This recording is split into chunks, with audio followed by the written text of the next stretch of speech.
안녕하세요. 네, 한국사 노문석입니다. 자, 오늘은 Q&A 짤강 초시생 커리큘럼 질문 중에 두 번째 시간입니다.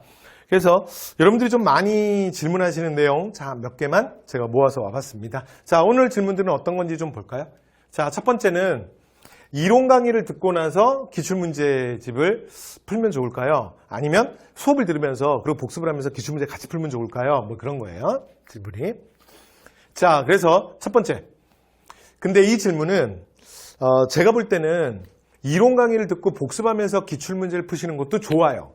좋은데 근데 이건 아무래도 초시생들이니까 이런 저는 질문을 할 거라고 생각하는데 이게 막상 해보시면 장난이 아니야. 그러니까 실제로 이제 수험 기간이 2년, 3년 차 이상 되는 N수생들은 제가 이렇게 시켜요. 그런데 한국사를 이번에 처음으로 이제 제대로 시작한다? 그런데 단과를 처음 듣는다? 그런데 들으면서 복습하면서 기출문제, 그리고 여러분 여기서 말하는 기출문제집은 일단 용어를 통일해야 될 것 같은데 최소한 1500제 이상 되는, 그러니까 시중에 보면 막 300제 이런 기출문제집도 있잖아요. 막 200제. 그러니까 그럼 너무 작아. 그리고 그 한 주제 그냥 한 문제로 끝이야. 그러니까 그거 말고 보통 수험가에서 많이들 푸는, 보통 이제 보면 한국사는 요즘에 한 2000제 정도가 참 많이 가장 대다수가 아닌가 싶어요. 여기서 조금 이제 많으신 분이 있고 적으신 분이 있고, 저는 조금 적은 편이에요. 그래서 저는 올해 1800제 정도로 해서 나오거든요. 근데 그래서 한 1500제 이상의 약간은 볼륨 있는 이런 거를 실제로 막상 푸시다 보면 근데 정말 쉽지 않습니다. 그래서 제 생각에는 여러분 이제 강의를 듣고 복습을 하는 거, 복습을 꼼꼼히 하는 것만으로도 시간이 충분하잖아요. 그리고 지금 여러분 문제를 푸는 건 저는 그렇게 생각하거든요. 여러분이 기출 경향은 그냥 가볍게 보시면 되고, 그 다음에 또 하나 문제 유형이나 또는 문제 연습, 그리고 실전 해석을 어떻게 이제 맞출 거냐에 대한 여러 가지 실전 연습이나 대비 또는 시간, 이런 건 아닌 것 같아요. 그러니까 여러분들이 이제 처음에 이론 강의를 들으시면서 복습을 하면서 기출문제를 풀 때는 그 목적이 내가 그냥 강의를 듣고 그 다음에 내가 그 공부하면서 체크해놨던 거, 메모해놨던 거 그런 걸 보면 그냥 다 아는 것 같잖아. 그런데 이제 문제를 풀면서 내가 진짜 아는 건지를 정확하게 확인하고 또 어떤 거를 물어보는지를 실제로 이제 문제에서 어떤 걸 물어보는지를 다시 체킹하고 그러면서 내용이 다시 확인되는 거죠. 저는 이런 용도, 후자의 용도라고 생각하거든요.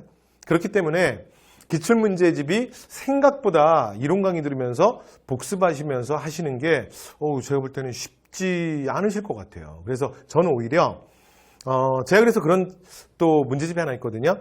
기출 OX라는 책이 있어요. 이게 뭐냐면 기출 선지들을, 그러니까 문제, 그 다음에 지문, 그 다음에 선지, 이렇게 완전히 완성형이 아니고요. 이건 되게 얇아요. 그래서 기출 선지들만 쭉 꺼내놓은 거야. 그래서 선지를 보면서 여러분이 OX를 하시면 돼요. 그러면 첫 번째 지금 문제를 푸는 목적이 사실은 여러분들이 이제 강의에서 듣고 여러분들이 책에서 한번 복습하신 걸 내가 얼마나 알고 있는지를 다시 체크하고 싶은 거잖아. 그러면 그 선지를 통해서 실제로 그게 충분히 확인이 돼요. 그리고 그렇게 하면 문제에 대한 볼륨이 되게 작아요. 양이 작기 때문에 중요한 기출 선지를 보면서 체크는 되지만 시간에 대한 부담은 좀 적으실 거예요. 그래서 저는 처음에 이론 강의 들으면서 여러분 하실 때는 OX, 그래서 기출 선지로 이루어진 OX 책, 그런 게 보통 좀 얇거든요. 그래서 그런 거를 하시는 게 좋을 것 같아요. 그래서 그 과정이 끝나고 나면 그 다음에 기출 문제집은 그냥 그 다음 커리로 그 다음에 그냥 쭉쭉쭉 푸셔도 돼요. 네, 이렇게 해서 말씀을 드렸습니다.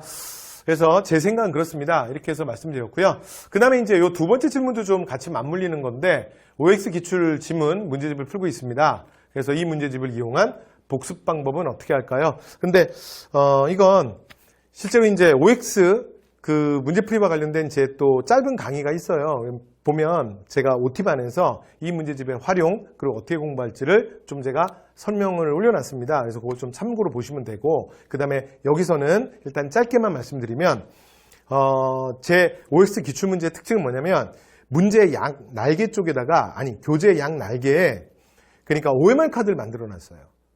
그래서 여러분들이 실제로 문제를 푸시기 전에 여기 이제 문제 1번 하고 쭉 있잖아요. 2번 이렇게 쭉 있잖아요. 그럼 여기 이제 이거 OX 하는 거거든요. 그리고 3번, 뭐 4번 이렇게 있잖아요. 그러면 책의 양쪽 날개단 위쪽에 답안지를 제가 따로 만들어 놨어요. 그래서 문제 1, 2, 3 이렇게 하고 그 다음에 OX 이렇게 할 수 있게. 그래서 여기 답안지에 먼저 표기를 하고 근데 답지에서 먼저 이제 여러분이 채점을 하는 거죠. 그래서 얘는 맞았다, 뭐 얘는 틀렸다, 맞았다, 뭐 이렇게. 그러면 이제 이렇게 이제 먼저 하나, 그러니까 이게 책이 같은 페이지거든요. 그러면 나중에 여러분들이 이거를 2회독, 3회독 할 때 여기다 먼저 하시고 사실은 좀 더 활용도를 높일 수 있잖아요. 그래서 제가 이걸 착안한 건 실제로 이런 책을 사셔서 제가 그런 분들을 많이 봤거든요. 그러니까 이제 스프링 노트를 꺼내놓고 거기다가 1, 2, 3번 한 다음에 거기다가 OX를 한 다음에 거기다 채점을 하더라고. 근데 문제는 그렇게 해놓고 나중에 그 종이가 없어져. 이게 됐죠? 황당하지. 됐지. 그래서 아예 책의 한쪽 면에다가 해설, 그러니까 위쪽에다가 이렇게 OMR 카드처럼 여러분들이 미리 한번 회독을 위해서 할 수 있도록 제가 마련해 놨습니다. 그래서 처음에는 좀 이렇게 푸시고 그리고 그 다음에는 또 나중에 2회독 한 번 더 푸시고 그래서 처음에는 그 이론 강의를 들으면서 단원이 끝날 때 그리고 일정 정도 복습을 하실 때 따라 풀고 그리고 나중에 또 한 번 푸실 때는 아예 책 보지 말고 그 다음에 이론 공부와 상관없이 이 책만 처음부터 끝까지 한번 쫙 한번 푸시고 그렇죠? 그리고 나서 이렇게 여러 가지 좀 맞고 틀리고 체킹이 된 게 있으면 그런 것만 위주로 해서 또 한 번, 세 번째 한 번 더 보시고 이렇게 해서 기출선지의 내용이 사실은 교과서의 문장들 그리고 주요 그러니까 한국사 개론서들의 문장을 그대로 갖고 오는 경우가 많거든요. 그래서 이제 그걸 통해서도 기본서의 내용들이 사실 또 그대로 다시 또 외워지실 거예요. 그래서 이렇게 회독 방법을 이용하시면 어떨까? 네, 이렇게 해서 말씀을 드렸습니다. 자, 그래서 오늘 초시생들이 많이 하는 질문, 자, 2가지, 자, 말씀을 드렸습니다. 그래서, 자, 이론 수업 들으면서 복습하면서 기출문제집 같이 푸는 거 어떻겠냐? 제가 볼 땐 좋습니다. 그러나 막상 해보시면 장난이 아니에요. 그래서, 사실 약간 부담을 줄여서 OX 기출문제집 같은 걸로 활용하면 좋을 것 같습니다. 됐죠? 그리고 두 번째 질문, 그럼 OX 기출 문제는 어떻게 하느냐? 야, 그런 식으로 한 다음에 이후에는 나중에 회독을 하실 때 그러니까 처음부터 끝까지 OX 책만 가지고 쫙 회독을 하는 거야. 그러다 만약에 틀리거나 문제가 되는 거나 또는 거슬리는 게 있잖아? 그럼 반대로 그 문제집을 보면서 진도 쭉쭉 빼다가 필요한 것만 기본서에서 거꾸로 찾아보는 거예요. 됐죠? 그래서 약간 기본서를 발췌 회독하는 느낌으로. 됐죠? 네, 그렇게 해서 활용하시면 될 것 같습니다. 자, 이렇게 해서 오늘 2가지 질문에 대한 답변 드렸고요. 자, 이후에도 여러분 저희 카페나 또는 홈페이지에 그 여러 가지 한국사에 대한 커리큘럼 질문 올려주시면 제가 이렇게 자, 이제 질문이 반복되는 것들은 이렇게 영상을 찍어서 여러분들 또 유튜브에 올려놓도록 하겠습니다. 자, 오늘 여기까지 하겠습니다. 감사합니다.